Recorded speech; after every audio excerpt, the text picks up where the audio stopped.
Welcome to the Uniformer News Roundtable, where industry insiders from the Network Association of Uniform Manufacturers and Distributors break down the latest headlines, trends, and stories shaping the world of uniforms and workwear. Hello, welcome to the Uniformer. This is our news roundup that we do once a month. I'm Rick Levine, Executive Director of the NAUMD, and with me are our columnists and opinion makers, Eileen Out and Leslie Watt-McArdle. Why don't you introduce yourselves, Leslie?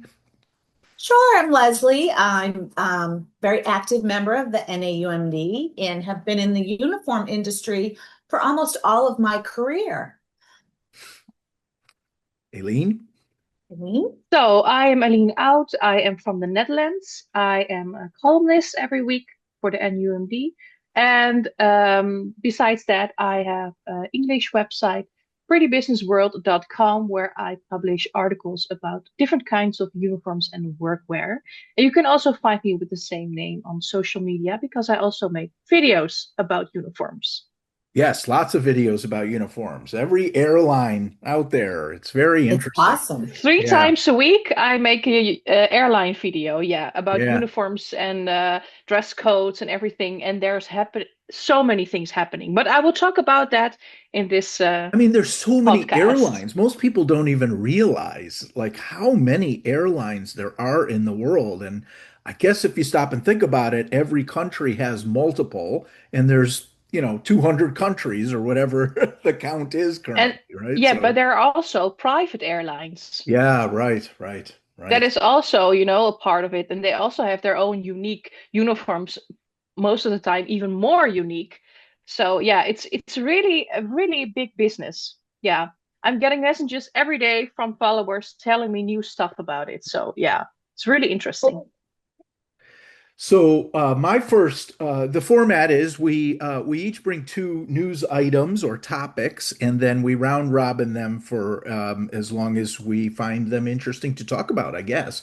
So I'm gonna kick us off with what happened last week. So we're airing this in early October, and the third Wednesday of each September, we now celebrate what is National Uniform Day. It's really International Uniform Day because we certainly encourage, a global celebration. But the NUMD started this a year ago, and this is the second one. And this time we had, many other associations, at least a dozen other associations that hopped on board and helped us celebrate the day. Linen associations, textile associations, apparel associations, footwear associations. And then we had over probably 100 companies, we estimate, that were posting on the day and talking about it and celebrating it. We saw employee spotlights, we saw behind the scenes stuff, we saw like some customer appreciation notes, which is the one that I really love. That and I'm bouncing this off of our discussion of airlines, right? Because they're so conscious of the uniforms that they wear, and not just the branding and all of that, but really what goes into them, how they work, how they function. It's a very um, involved part of our industry. And if you missed it, and or if you're curious, everyone, I'm collecting and embedding the posts from social media into the website at nationaluniformday.com. So you go there and you can click on celebration posts. And I don't know, we probably have 100 posts so far embedded, and I'm going to keep searching for who's posting and what companies posted and what associations posted, and then list them there. So I don't know, ladies, you got anything to say about National Uniform Day? Well, I I do. Oh, reposted a lot. Did you? Yeah. Yeah, that's what I did. Yeah. Good. Good. Yeah. So for my followers on Instagram, I reposted your post with a video about different kind of uniforms, and I say, let's celebrate National Uniform Day. And on LinkedIn, I posted. Excellent. Good. And that's great because you have so many end user followers, right? You're reaching the people that are wearing the uniforms, right? Unlike when I post or the link or the NAUMD posts, we're really reaching businesses, right, that are already involved in the industry. So I love Well, your, thank you. But yep. on my LinkedIn, it's a lot of businesses, of Oh, course, for also sure. workwear. Yeah. But there is also a lot of workwear businesses in the Netherlands Yeah. and Europe. Yeah. There But are. yes, Yes, of the course. end users are most of the time, yeah, from airline companies, but from all around the world on my Instagram, and Yeah. it's still following pretty hard lately. And Leslie, where were you on National Uniform Day? Well, as a matter of fact, fun story. So I happen to have been, I currently am employed at Fabian Couture Group, which has a few lines of businesses, two very much in the uniform side of the business. So I was in our Illinois office and I was kind of like walking around and I heard our marketing person going, because we had sent out some emails and things on, regarding uniform day. And I was like, oh my God, it's like really, it's so great. Like all businesses are really kind of or holding on to it because it's also a way that we're going to communicate with our clients, just, another touch, let them know like how important they are and what we do, is, we try Yeah. to make sure everything we offer, you know, helps them do their job. So it was Yeah. kind of cool. Yeah, It I was love it. cool. Yeah. I love it. And it was a suggestion of a member that emailed me saying, "Hey, Rick, why don't we do a national uniform?" It was Steve Robinson from Liberty Uniform. And Oh, now because he I was just going to retired. say, who is it? Who Yeah, it's who Steve was it? Robinson from Liberty Uniform. I've known him Great for idea. almost 30 years and he just retired. But I hope he's pleased that we actually went ahead. And I was like, that's a really good idea, Steve. So, Mhm. uh, anyway, so that was National Uniform Day. Pretty Loved exciting. it. I'm glad that it's going and that we'll continue to help it grow. And like Cobmex now has started to do um, a scholarship. They award I know.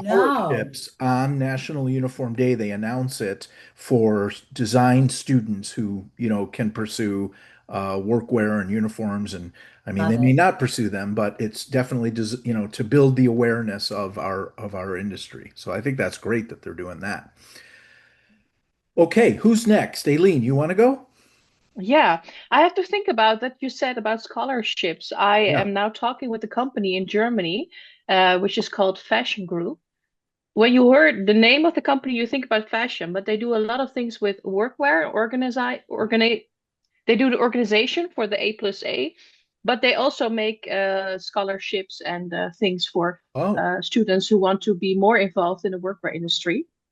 wow, So fantastic. I would like to yeah, I learn more really, about that. Yes. yeah, I'm Yeah. now just having email contact, but I will talk to a lady who I'm speaking to now, I think online on a video call or something soon. So yeah, I will hear about that. I think it's really interesting. It is. Yeah. That'd be a great column for you, and I think everyone in our industry would like to know about how all. Yeah, and especially because Germany, what a lot of people don't know is that a lot of workwear comes from Germany. Mm, And especially for the countries around, let's say for the Netherlands and Belgium and France, workwear is such a big part of the history of Germany. mm, So yeah, it's a really, and they're very famous for the, let's say, good quality, like mm. more basic classic workwear. They're not so fancy or something, but they're really famous for that. I've also worked with a workwear company in the past, Greif, and they were also very much in shock when I put something on. I combined something like color or glitter with a suit because they're like, what is happening? So they're Yeah, really, yeah, German style. So, but I have a thing for today. I have two things, yeah, but what really was thinking in my head about technology and yeah. design of uniforms because, and maybe you've seen it in my column, England and Scotland have some problems with their police uniforms. Yeah, yeah. Yeah, and I wrote about that. But what was in my mind, what I didn't wrote in the article, was that it is so strange that in this time, when you look at military uniforms, there is so much technology, like nanotechnology, Mm, and they're changing because of the drones and because of all mm, those new things, and they're changing so fast, and that is happening, let's say, around the world. But when it comes to police uniforms, how is it even possible that they are just so um how can it they make so much mistakes? mm. Because in England and Scotland, which is pretty funny because they're neighbors, they Yeah. have both the same problem, and that is that the uniforms are so bad that a lot of officers are complaining about them. Scotland, even some officers buy their own uniforms because they say, I don't like these uniforms and I Oh, will just buy my own. Yeah, that is really, and then I think, oh, it must be very bad. But that is also because, and I said that is in my column too, they see that if you are on a higher level in the organization, you get better uniforms. So people who are in the lower side of the organization think like, oh, well, I buy my own. But I was so fascinated that I was like, how is this possible? Do you also see that there is such a big difference when it comes to design and quality and technology for police uniforms? And on the other side, you have this army uniforms. I don't know if you guys also see that there's a big difference in quality. Oh, well, is there a difference in the uniforms for our Department of Defense and military and municipal law enforcement? Yes. Uh, because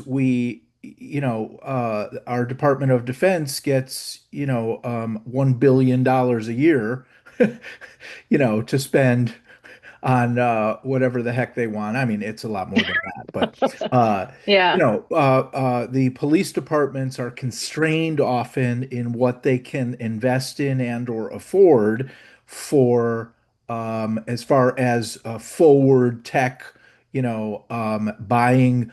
So if products in any industry really come as good, better, best, right? Most of them can afford, good or better. Very few can afford best. So, but there is a long tradition, a very long tradition of law enforcement in the United States following the trends and the products from the military, which then get filtered down. It's maybe it's a little bit like you mentioned fashion. It's a little bit like what you see on the runway compared to then how that product actually ends up on the shelves of ready-to-wear stores, right? It's not that quite. sounds pretty bad. That is, Well, no, it's realistic. It's, yeah. and most of us would not be comfortable wearing what is worn on the runway, to be honest, right? Those are very different products than what we buy and how they're graded to fit our bodies, right? They're just very different. And so the military does a lot of things that wouldn't be appropriate, for the everyday law enforcement officer, but then there's a lot that would be.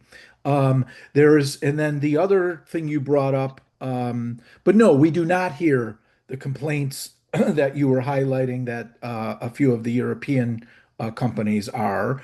Um, I don't know who's making those. I didn't really look into it, but all of ours for the military are U.S. made.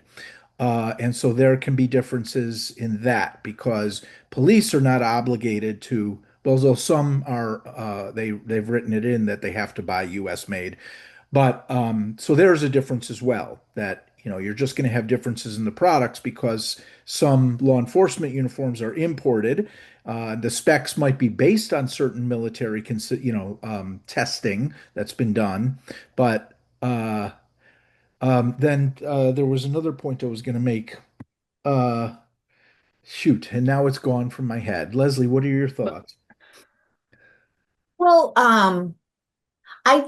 I find it like horrifying that, that the people in England and Scotland are going out and purchasing their own, Hmm. which is just, it's just not fair. And also, what does that do to the whole process. I mean, usually with law enforcement, you can tell because they have the uniform, right? Yeah. So just Yeah. yes. So just trying to kind of, wrap my head around that. But as far as the differences between military, like higher end, and police officers, it somewhat, I don't know if it makes sense to me in the sense of depending on what you're doing in the military is a little bit more involved than police officers in the country. But I could be wrong, as I'm not in either. But the good, better, best is the way to explain it. And it is true that it's not fair that not everyone can afford the best. But it's like that in any line of business, though. Yeah. It's what you're Yeah. willing to spend, what you're going to put the budget to spend. Mm-hmm. That's why, as someone in the business, we always offer the option of a good, better, best. Yeah. But then you're talking about good, better, best, but this is just awful. Yeah, which is just Because that's unacceptable. yeah, Absolutely. and one of the reasons why it was so bad is because of the whole gender neutral trend that a couple of years ago, and especially in England, you have the Gender Equality Act in 2010 that came up, and that is one of the reasons why they choose to have more and more gender neutral uniforms, which is of course a big problem because no one fits in gender neutral. Yeah, I was just gonna say it's not a one size fits all. Never. No, but they're also complaining about, let's say, things like quality, the t-shirts and the fit and if they can move correctly. And it was just so fascinating because, as you said, it good, better, best. But then you think about best is maybe, with so much technology. I know in America you have a whole center within the military that is only specific for to develop different kind of technology, especially for the uniforms. This is just a whole center, and then you have, the police. And in my opinion, police or army, they're both protecting people. Absolutely. So the quality must be just the same level. Yeah, that'd be nice. Yeah. Yeah. But So that was, it comes down to money. yeah, Yeah. like a Also lot of things extreme in life. environments. So Like it we depends also, on the yeah, and environment. firefighters is, um, and so if a city, has X amount of money to spend, you know, um, they're gonna, it's a challenge to Yeah, say, here in the Netherlands, we have like one department who have all, let's say, who brings all the uniforms to every city and every place, and all the police officers have like different levels of protection when it comes to their uniform.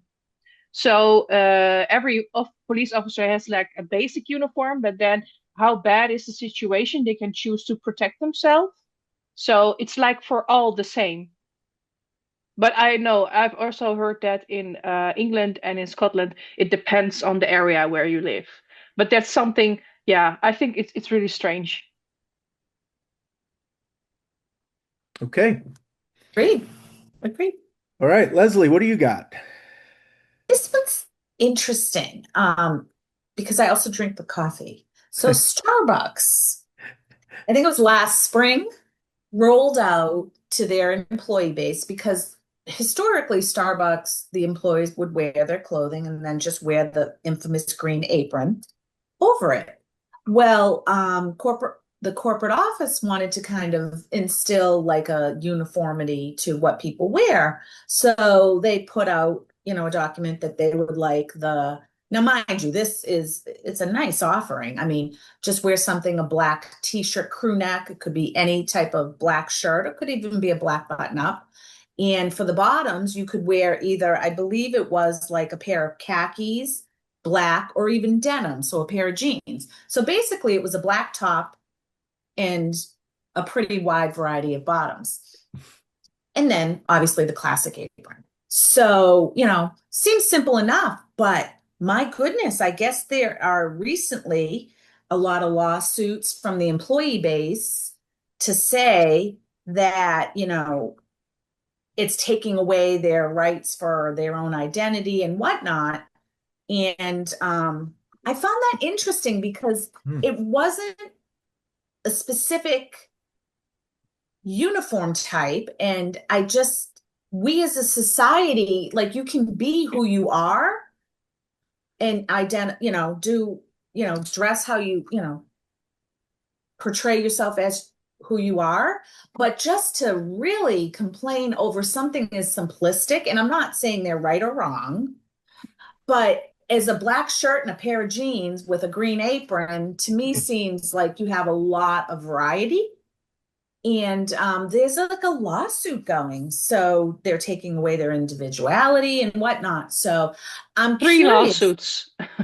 3 lawsuits? I'm curious to see where this will go. Yeah. Will Starbucks roll back and say, okay, fine, you don't have to wear a certain black shirt or whatnot, right? Because it seems like the bottoms were pretty across the board. You could wear whatever bottoms you wanted, how I took it from the author. So it was just something that I found interesting because, I had just recently wrote an article, I think it was last week, about what makes a uniform What a makes a uniform. uniform? Yeah. Right? It's like you Yeah. could put a black t-shirt on with an apron and it becomes a uniform. So then I was looking into Starbucks and I'm like, oh my gosh, they did something similar and they're getting pushback. Yeah. So I was just wondering what your thoughts are. Like, do the employees, have a right to push back or, and I believe Starbucks is even providing the first 2 black shirts on them. Oh, with they a little- are. Oh, they are. Yes, that's Oh, what I okay. saw in the article. But, after that, you buy your own black shirt, but Okay. not necessarily from them. You could wear any black shirt, is how, I read the article. So, what are your thoughts? Anyone? Well, I've written about the new dress code in April, and today I was writing about this whole lawsuit. And one of Yes. the biggest problems is not that they say you can wear a black t-shirt, but it is because of the past of the company. They had their last change of dress code in 2016, and Starbucks was famous for the fact that everyone can wear so many things, whatever you want, like hair colors, different colors, and tattoos, piercings. But that was the same with the clothes. So you can wear a lot of clothes, t-shirts, sweaters with patterns and all those things. But they also have that is called a coffee gear shop. And that is, let's say, a shop for the people who work there, and they can buy their, let's say, some kind of merchandise, workwear uniform that has a specific style. So what happened in April is that we heard it on the news that there was a new dress code, but for the people there, it was also news. So they say now, well, we have workwear that we paid for because you don't have to, but in that time you can wear anything you want, but you can also choose to pay for a specific kind of shirt. And now we cannot wear it. So from a law perspective, they already said, I saw it on Fox News, that a specialist when it comes to a workplace and a law, they said, well, chances are small that the people will win this case because Starbucks already said that we give you 2 t-shirts, which is pretty generous because you ask someone to wear a basic t-shirt, and when you can ask someone to wear something that you can also wear at where you're not working. So from a law perspective, it's not a strong case. And I think that Starbucks already said, like, this is something that all other retailers do the same. So, but it is more, I think, a combination between, oh, I don't want to be go back in my dress code, don't have the freedom anymore. And on the other side, the money thing, that they cannot wear certain things anymore. And now they say, oh, I need to buy a black t-shirt. Well, a lot of people have black t-shirts, but that is not the case. And I also saw on the news that someone was complaining that if they go to work now and they are wearing Crocs, that they cannot wear it. But the funny thing is, yeah, of course, you know what Crocs? Yeah, yeah. Yes, The of shoes. course, but I The didn't open see shoes. that. Okay. Yeah. Yeah. And that they say I cannot wear it because now you need shoes who are protected against water. But that was all before this. Crocs weren't also allowed. So It People is are using also, it. Yes. yeah, a little bit. It just interests me. Rick, do you Yeah, it agree? is. Like, It is very interesting. It's not surprising at all. I think that Starbucks employs a very engaged they are. workforce. These are often, young people who are very engaged in the world, and so it doesn't surprise me at all as they move more towards a uniform, right? I imagine these were tough decisions that Starbucks went through trying to think of, well, whatever their motivations were originally, like, well, how do we actually roll this out?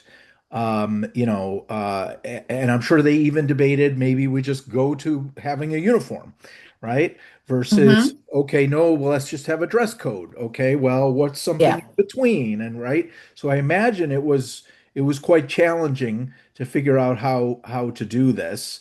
And it doesn't surprise me that they're getting some pushback. It Hmm. reminds me a little bit of one of my favorite things to ask uniform companies, the dealer distributors, the ones who are outselling end users, is saying, hey, when's the last time someone came to your offices and said, hey, we've never worn uniforms before at our company, and we're thinking about doing that. What do you think? What are our options? And they scratch their heads and they go, well, that's never happened to us. So, Starbucks faced a big challenge of saying, well, we have headwear and we have aprons. And then Correct. other than that, do what you want. The shoe thing is different. That's actually a liability issue, right? Shoes I in was thinking a that. Yeah, shoes in a restaurant environment are a huge, Flip. consideration. So for whatever reason, they're concerned that Crocs really isn't a safe option for restaurant work. But um, so so I'm not surprised that there's lawsuits. And I don't and yes, they're going to get attention because anything Starbucks is clickbait. But I doubt, Correct. I doubt they'll go anywhere because a Yeah. company is allowed to assign uniforms. And yes, the fact that they're issuing two, if they didn't offer to buy you two black t-shirts, then people would have an issue. Now you're requiring me to spend money that I don't have, right? Yep. Um, Even then, that's a gray area because some like security guard companies will take your initial issue of apparel, like you have to pay for half of it or you have to pay for, right? It's like, so but that's a privately held company. Starbucks is a public company, so maybe it's Mhm. trickier. I don't know enough about that nuance to say. Well, it's also that you see this on the news that they say you need to wear a black plain t-shirt. Yeah. But I also saw the files who are public about the complaints, and you see the whole dress code. But people are still allowed to wear certain black t-shirts with prints that share their opinion. I think it was like the LGBTQ, Oh, environmental. Oh, If that's you good. Yeah. Yeah, because that is a part of the dress code, but people say only no, you can only wear plain black, but you can choose to wear certain t-shirts. And I don't know if you need to buy them, but they call it partner t-shirts, I think from partner companies or something. So it's not like they're going to a completely strict dress code. That's not the case. And they can still, for example, wear piercings in their face, but it has to be one maximum, and you can still wear rings around your hands, jewelry. It's just a little bit different. So it's not like a very big change, in my opinion. hmm. Yeah, very interesting. It is. Very Yeah. interesting. Yeah, for me, it's also very so interesting when you just keep on clicking and then you find the files in the court and you see every detail. So yeah, it's very entertaining. And oh, by the way, we never have those things in the Netherlands. These kind of lawsuits. It's always happening in the US. So I think it's always fascinating because But you're right. really with this. You can say, oh, it's just a lawsuit with about just a dress code, but it's really shaping the law system. These kind of lawsuits. It's shaping, our laws around this topic. I heard an interesting interview with a expert on China, and they were comparing that like all 11 members of the Politburo, like the highest group in China that are making major decisions, are engineers. Like they paying wanted just everyone to be engineers. Whereas our top 11 people are all lawyers. Oh my God. I mean, I don't know that that's literal in the US, but his point is we're all about, legal. And one of the reasons China is advancing so quickly is because they're about, technical. They're about building. Technical engineer creating something. Yeah, they're about Interesting. building. Yeah. So my second one is again about the NAUMD. So this month I'm plugging our association, and it's a topic of what's coming up, because we kind of had a lull in the summer, but over the next 4 weeks in October, every Wednesday we have something interesting happening. We call them network discussions. There's a topic. We invite an expert or two to come and talk to us about something, but only for like 10, 15 minutes. And then we spend the rest of the time, 45 minutes, just discussing that as a group for whoever shows up. So coming up on October 1st, a week from today, well, so actually, I think this podcast will be released around then too, but we have sourcing in South America, insights for the uniform and workwear industry. And then on October 8th, we have ensuring safety and performance in cold environments. Our Oh, that's a friend good one. Mitchell Leslie. And then Yep, Mitch. on the 15th, we have Comply Chain in Action. It's all about tariffs and real world supply chain strategies, UFLPA, ESG strategies. And then October 22nd, we have My Body, My PPE, which I know is a topic of interest to Aileen, addressing Good the one. women's fit gap. Now, normally we have Natalie Wilson from Workwear Solutions. She spoke at our convention this year about women's fit, and she's an expert Good. on it. We have an article Eileen's going to be working on for a standard that she wrote for for BSI that is all about workwear standards. And so she's like an expert on all of this. But she's not who's presenting this time. There's someone from the safety rack here in the US.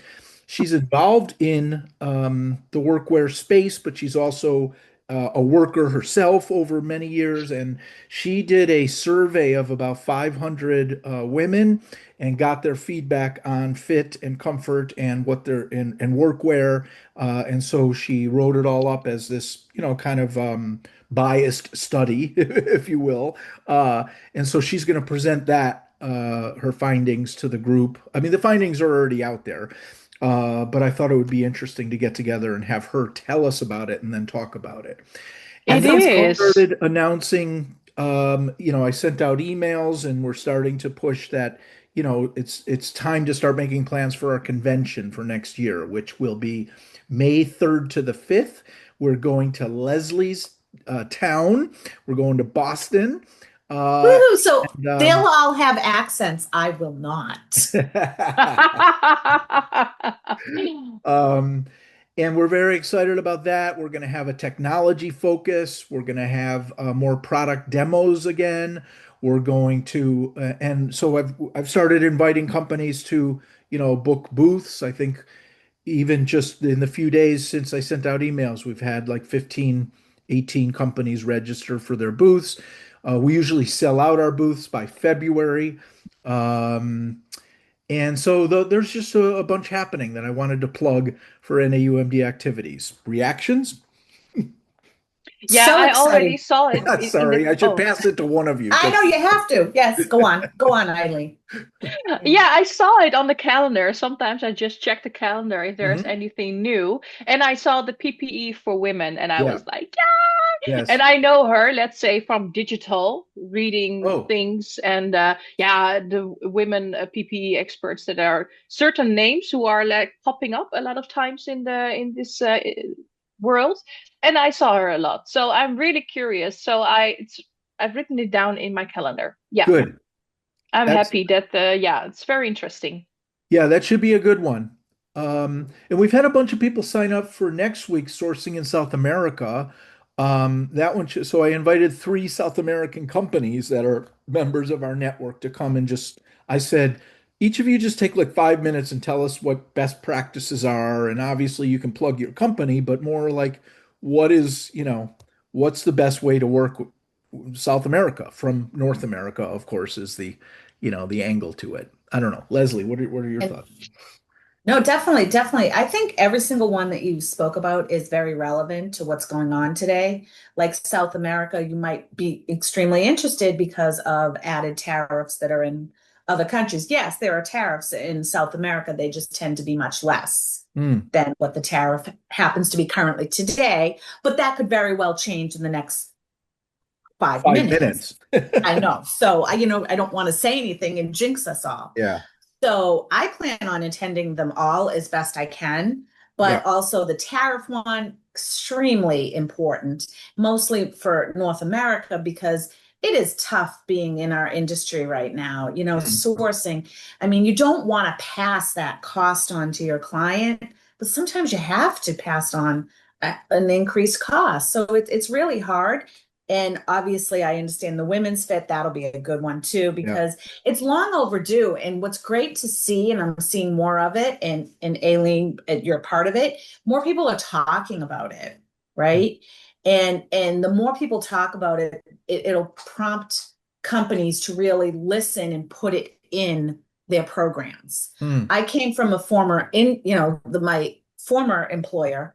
The women's was probably a much smaller percentage than the men's, but that didn't stop us from creating the assortments for it, right? Because hmm. regardless of what the percentage is, the women out there are working and doing it. So every single, and then the cold, you all know I love when you understand better of how temperature, we always talk about everyone's hot and how that impacts your work.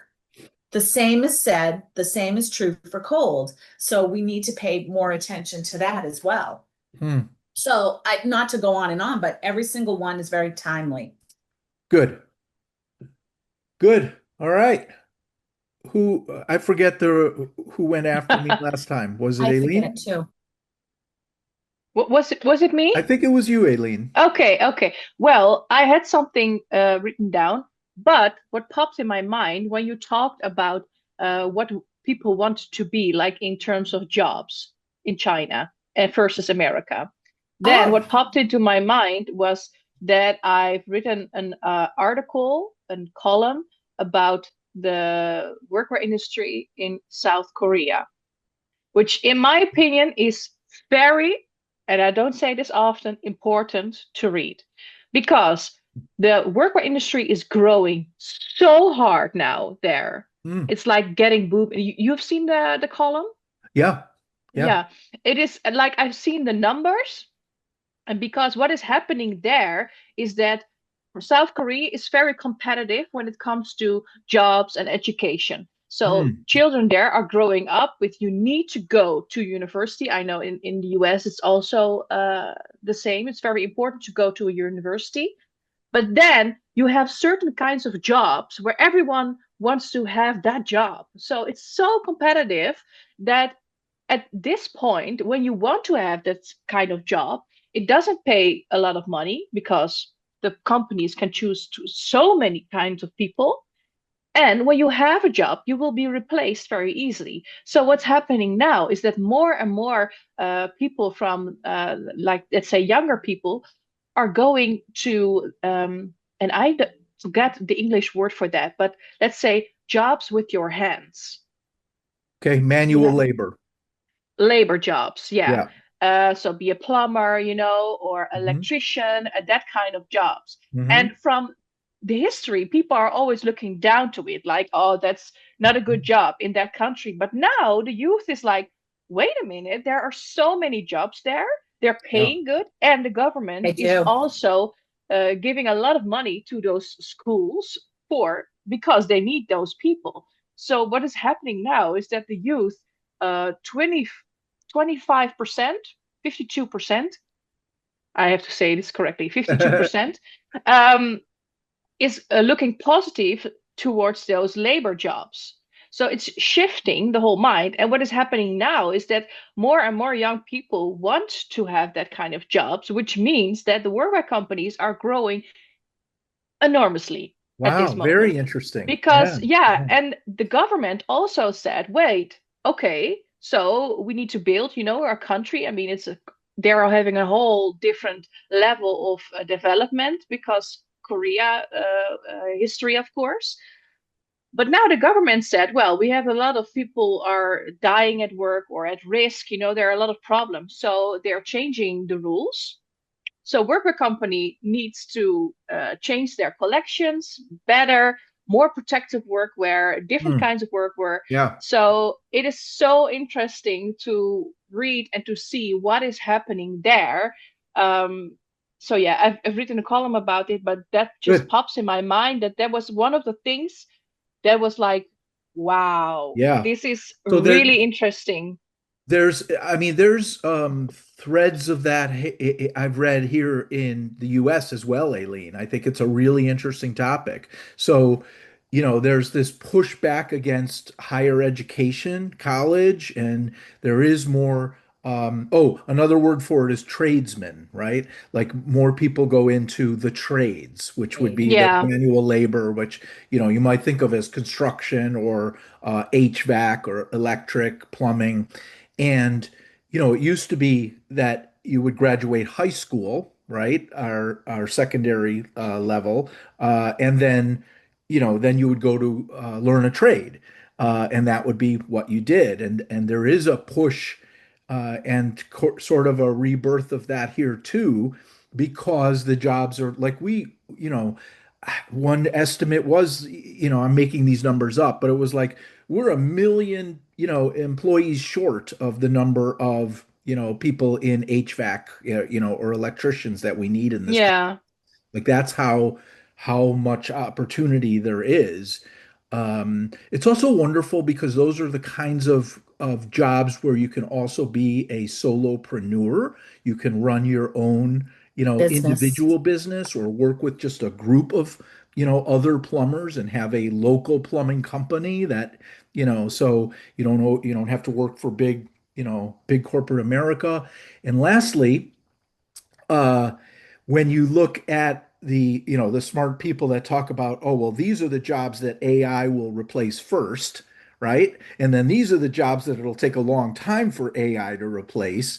Tradesmen are the long time, right? It's a Yeah. long time before AI and smart machines can go in and do all the wiring on a new home, right? That's just maybe they could put up the walls of a new home, but to actually go in and do all the wiring and, um, anyway, very interesting Yeah, topic. I think that too. That is really shifting the mind, the whole AI industry. Is Yeah. that, I mean, my brother is a programmer and is already concerned about his job Oh, yeah. while there are companies at this moment fighting for him because they all want to hire him and he's like nerd level very high. Yeah. So he's always interested in his own job, even in his spare time. And then I think, wow, these are the new kind of jobs you want to have because it's just, you always will have a job if you're a plumber. So, Yes. Until you don't, but yes. yeah, of course, also for your body, of course. But I also think, as I said in a previous podcast, that we're going towards a time that people are more aware of the influence of all this technology and they maybe want to work more with their hands and with their Yeah. body. And there was also another thing, if I can have an extra one, a short one. What I saw, what pops into my mind was that Qantas, the airline, just announced that they have a new designer for the new uniform. And then I found out that you have the current design, but before that, in 2003, Peter Morrissey, was the designer of the uniform. I don't know if you know this, but he has like a brown uniform that he was made.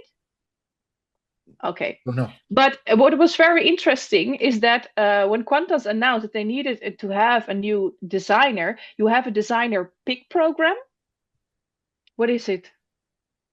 Nothing. What? I see you saying this. I said, oh. No. Oh, okay. Okay, so they have designed a pick program, and then they said, we want just a new, fresh designer. And he was speaking out on Instagram saying that he wanted to design it so badly, but Qantas said, no, we wanted a new design. And he said, I will offer myself for free. Wow, that's a big deal. Yeah. Yeah, that's a really big thing. But now they announced a new designer, and I was like, wow, that is, it is like everyone wants to design for an airline. I know that is a big thing, but Yeah. that this is even happening, that he is shouting out that that they rejected him, and then he said, yeah, but I still want it. And then he's, talking on Instagram, and then I thought about the competition of workwear designers. That is really crazy. That is, I mean, yeah. So Hey, Leslie, you didn't react or get a chance to react to the tradesman trend. The only thing I was going to jump in on is just the cost of higher education is Mhm. just so unreasonable Yeah. that it's and I always find it's just as respectful to go into a trade. If Yeah. not, it's actually you'll do much better because you won't be saddled down with insane loans. Yes. Just speaking of my two sons, the amount of debt is, and yeah. I even helped, like I was, a big helper and paid and a big portion. And it's just that to me is, I'm happy to see the trades are growing. I really am. But Yeah. I also think it's the system of the country when it comes to education. So it It's depends on the awful. country. I mean, it is Sure. expensive, of course, to go to a university, but I know that in the US, the costs are very high comparing to, let's say, the Netherlands. We are always Insane. complaining here that Yeah. school is becoming more expensive. And I paid everything myself for my school and still have debt. But I mean, it can be so much more. So yeah, it also depends on how the government is made this whole system up. Yeah. Help Yeah. anytime soon. Very interesting. Yeah. And it's also interesting about, designers inviting name designers to help us in the uniform world. And More of an I am aesthetic. not in favor of it. I actually agree with you. I am not either because they just have aesthetics in mind, which actually brings me into, I don't know, is it my turn? Real Yeah. quick. So Hohenstein, which we're all familiar with, is a company most known for Okotex, where they, will go in and certify a garment, the trims and all that, for being in the most part safe from harmful chemicals. But they also did a huge study. Ben Mead, who is the director in the North American market, they presented, I think it was through the NAUMD at the show they did about how comfort in what we wear. Mhm. It was in the Yeah. Pulse, or it was a presentation done at the NAUMD. So I have a copy of it, and it's great if we put it at the forefront because it really talks about, and this is what separates us from the designers, right? Because a designer is into depends on the type of designer, right? Yeah. Fashion designers, it's all about what it looks and whatnot. But how does it feel when you wear it? What does it do? There's so much more in what needs to go into clothing to help you do your job better Mm. and things like that. So I just found it super interesting, the presentation that Ben did. I saw it and whatnot, but I went back to it because I think it's something we always need to remind our clients or what we're doing is that there is a difference when we go in and develop product. We have the mindset of working for the most part, right? And we take that into account. Yes, aesthetics are important, but compared to what the garment needs to do, even just goes down to the fabrics and how the yarns are constructed to help you do and get through your day better. Versus there's nothing worse than when you're uncomfortable at work and like your pants don't fit right, or you get wet, or things like that. Yeah. So I just thought it was a great presentation that he did, and I enjoyed it thoroughly. And I went back to it just the other day because I was looking into something, and I was just like, oh, this is a great topic, because it's one of the most fundamental parts of what makes the uniform industry somewhat unique compared to the fashion industry, is that function is at our forefront. Excellent. But I So, also think that I totally agree with you that fashion is totally different. And a lot of fashion designers, when they're designing workwear, yeah, there can be a lot of things that go wrong. But on the other side, I know that there are fashion designers who are very good and have big successes. I know here in the Netherlands, there's one designer who designed workwear for a hospital together with children. I think I spoke about this before. And she won even prizes with it.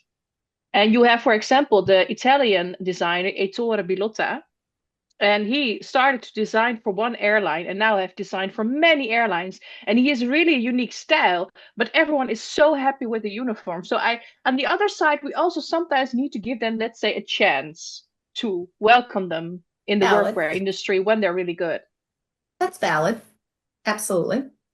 yeah, I mean, designers are designers, as long as they're, um, selected for their willingness to be conscientious of the parameters of uniforms and workwear, right?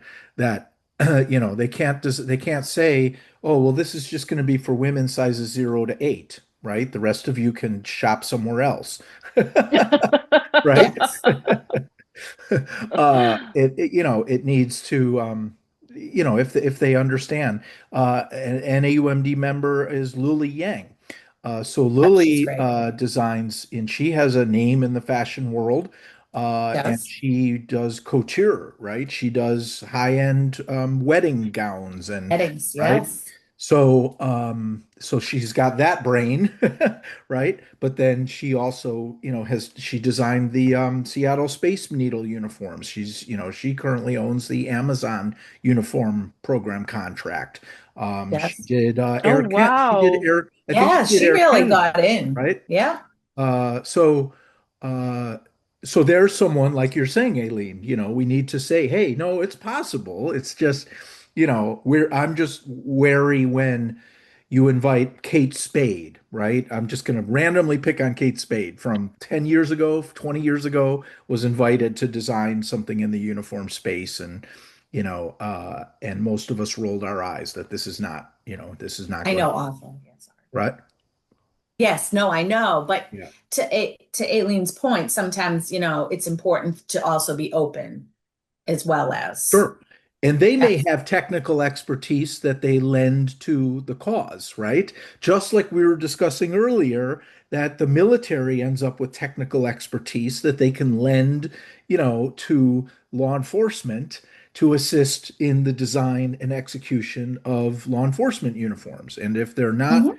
learning from each other, or even into the fashion world, right? Yep. Leslie, you and I have talked about this before, and we'd love to do more on the topic of how fashion borrows from the uniform space and how the All the uniform time. space borrows from fashion. One of my favorite versions is, why do knit caps have a little ball at the top of the head, right? Well, it's because sailors needed a little warning sign when they were about in the submarine to bump into something. So Oh, it's that is fascinating. interesting. Little details are just amazing. Yeah. So suddenly the knitwear people are like, hey, let's put little balls on top of the caps. That's kind of fun, right?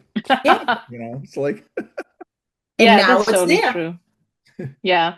But at the end of the day, it's all about the person who is designing. Some people just design for the design. Some are really, let's say, workwear, uniform fashion nerds and wanted to know everything hmm, about anything. So it's yeah, all about Agreed. the person at the end of the day. I know that there are fashion designers for example, here in the Netherlands, who are just making a sketch and they say, okay, this is it, and now good luck with that.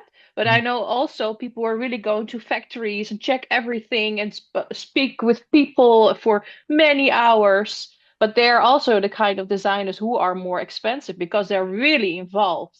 Mm. So that is also, yeah, a thing, you need to choose. If you want really good quality, you need to pay more. I think that is also a thing. It is. That's definitely a thing. That's back to our good, better, best idea, right? Oh, it Yeah. is. It's Yeah. funny how that seamless it can go anywhere. Right, right. Well, this was a very interesting episode. Thank you for bringing the topics you've brought and talking with the uniformer about it all. Absolutely. Yeah. Yeah. So we're at podcasts.naumd.com. You might be watching it on your favorite podcast channel. We encourage you to opt in to get a feed. We encourage you to let us know if there's certain topics you found interesting or others that you'd like us to talk about. And until next month, happy uniforming. Is that a thing? That's absolutely a thing. I'm with you. And always vote with 5 stars. There you go. Only vote with 5 stars, That is or no correct. votes or no I, votes. I I like it, already Amy. voted. I already voted on Spotify. I always think of the rideshare drivers, Aileen, the like Ubers and Lyfts and Yeah. those things when they okay, 5 stars, 5 stars. Yep. Right. I like Yeah. it. Thank you. Everyone wants five Bye. stars. Thank you, everyone.